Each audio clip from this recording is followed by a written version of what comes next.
1.3 billion people in the world have no access to electricity. 1.3 billion.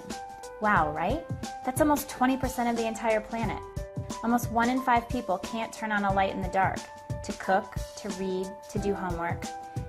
Meet Samuel. Samuel and his family live here. They have no electricity, and when the sun goes down each day, it gets dark, really dark. They use a kerosene lamp to see, and herein lies the problem. Kerosene is dangerous. Living with a kerosene lamp is like smoking 40 cigarettes a day. The toxic smoke and fumes create indoor air pollution, which leads to respiratory illness and lung cancer. This is responsible for the death of 1.6 million people every year. That's 1 death every 20 seconds. Most people in Kenya earn less than $1 a day. Samuel's family spends 30 cents a day on kerosene. That's 30% of their daily income. 30%. This is the challenge of energy access, or as others call it, energy poverty. So who are we, and what are we doing about it? Our name is Nokero, and Nokero stands for no kerosene. We're doing something here we call impact inventing. Inventing things that change people's lives for the better. Some people call us a social enterprise, or a good example of social entrepreneurship. These phrases are fine. We're definitely an organization crafting innovative solutions to a pressing societal challenge, and we're using a market approach. We think of ourselves simply as a good business. Good isn't something separate that we do on the side. It's built in. We begin with an operating principle of do no harm. We don't use lead-acid batteries in our products or other materials harmful to people or the environment. We design products expressly for communities living without electricity, but we aren't giving them away. Why? It's simple, really. Profitability ensures sustainability, and everyone needs to make a living. At Nokero, we design and sell solar-powered lights and cell phone chargers that harness the power of the sun to light up dark places. Solar energy is green, it's healthy, and it's cheaper than spending money daily on dangerous fuels. So why is it taking so long for solar power to catch on? Introducing new technologies into new markets is hard. Reaching communities who live without electricity, often in very remote rural areas, is really hard. So what's the answer? We think it's collaboration.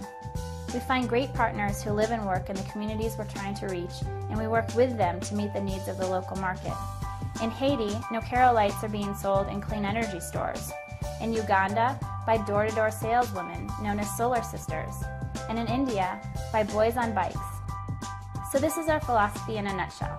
Design things that people need, keep them simple, ensure they're affordable, partner with people who know their markets, and let people test the technology. It's hard to conceptualize the power of the sun. We think that by putting a bulb in someone's hand, it becomes real. And if we're ever going to solve the challenge of energy poverty, we need to excite people about the possibilities. We want to do more to drive education, innovation, and the adoption of solar technology in off-grid areas around the world. And we think the promise of the future starts with kids, for all sorts of reasons. Kids get excited about new things. They aren't afraid of change or technology, and they learn quickly.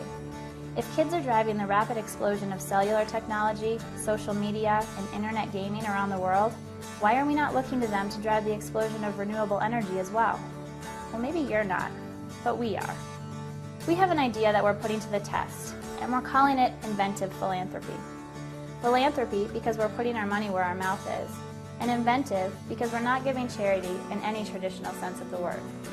Essentially, we're partnering with schools, libraries, reading camps, and other kid-related organizations to provide lights for learning. Think of a bulb as a learning tool and science lesson all in one. And if the kids we reach through these programs are anything like the kids we've met already, they're going to love their lights. More importantly, we think that providing lights to kids will help them learn. And finally, and just as critical, we think that giving lights to kids will spark imaginations, start people talking, spread the word that solar energy is real, and ultimately drive the adoption of solar technology in off-grid areas. If our tests are successful, we're going to do more inventive giving and invite you to join us in scaling up our programs to reach as many kids as we can. And let's be clear here. By providing solar light to kids, we aim to remove a barrier to learning in the developing world and drive the rapid adoption of solar technologies in communities without access to electricity. Samuel represents the significant challenge we face, the 33 million people in Kenya without access to electricity. the 6 million people in Haiti, and the 68 million in Pakistan. But he also represents hope and a brighter future. Inspired? Join us.